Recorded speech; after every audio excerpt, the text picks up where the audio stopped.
And we're joined today by Reverend Wilfredo de Jesus, better known as Pastor Choco. He's the senior pastor of New Life Covenant Church in Chicago, author of In the Gap, and very involved with the National Hispanic Christian Leadership Conference. Thanks a lot for joining us today. I'm honored to be here. Thank you. Yeah, well, we are just on the heels of the election here. Tell us, in terms of the Latino community, what is your sense of how invested people are, if they're going to turn out? Because that's always the question, will they turn out? Well, yeah, that's a big question. I mean, the Hispanic community right now are disenfranchised with this current administration, an issue of immigration. And so that's going to be a hard one to get the Hispanic out, because it's a sense of who to trust now. Why cast a vote if now nobody's delivering? So it's going to be interesting to see if our Hispanic people are going to come out to vote across this nation. Yeah.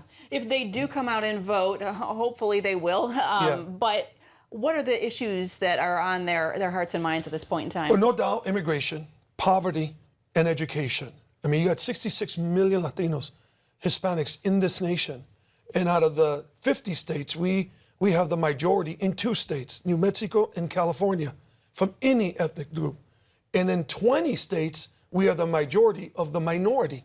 So we have an enormous influence if we just can come out and vote and begin to cause change for those 3 areas. Is the education part of it? Our high school students are dropping out. Our kids are not finishing college.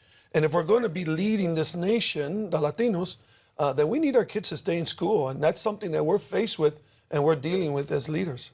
Yeah, that is huge.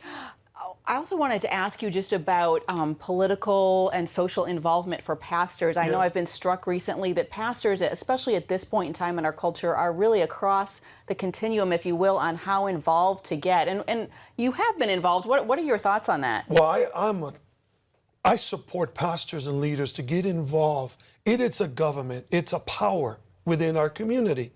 And I believe that God created government. Why wouldn't we prophetically speak into it or encourage our young people to run for office? The Bible says in Proverbs that when the righteous govern, the people rejoice. And we haven't seen our people rejoicing in this nation for over 40 years. Why? Because the church has been absent.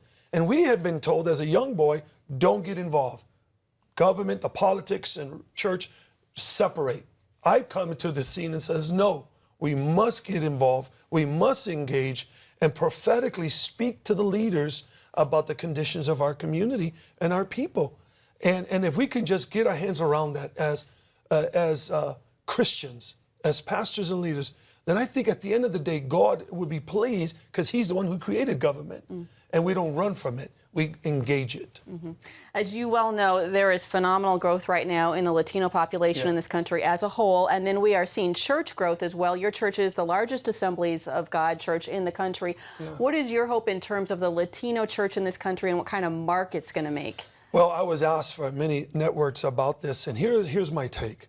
That God is shifting in our government, in our country, this group of people who fear God and believe in the sanctity of marriage.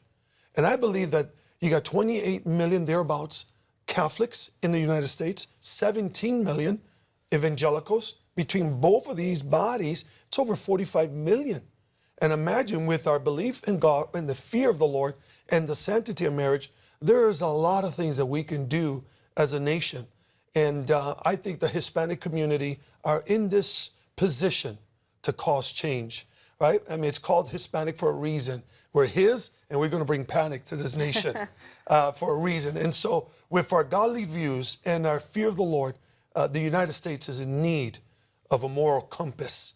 We're decaying, and I believe this election, and when the Christians get involved in the politics, then I think there'll be a better view and a better tomorrow. We can all pray for that. Amen. Pastor Choco, thanks for your time. Thank you. Thank you. I'm honored to be here. Thank you.